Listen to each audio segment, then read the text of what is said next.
በገና እድሜ ያረዝማል ባይተው በገና ደርዳሪዎቹ ከ90 ዓመት በታች ያረፈ የለም መዝሙረ ዳዊት የሚጸልይ ሰው እድሜው ረጅም ነው መዝሙረ ዳዊት በምን የተዘመረው ታዲያ ኬታ መጣ ይሄን መረጃ ካልከኝ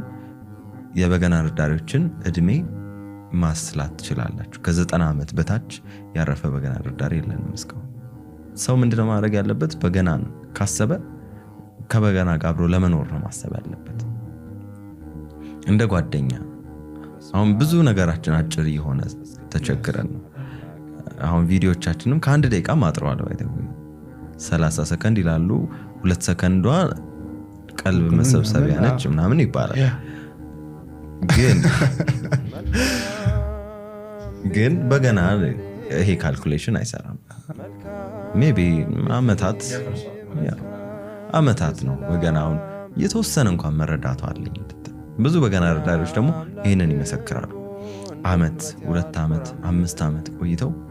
በጠይቃቸው በለምድም ደስ ይለኛል ነው የሚሉ ለምን በቃ ስሪቱ የመቆየት ነው ስትቆይ ዲስከቨር መታረቀው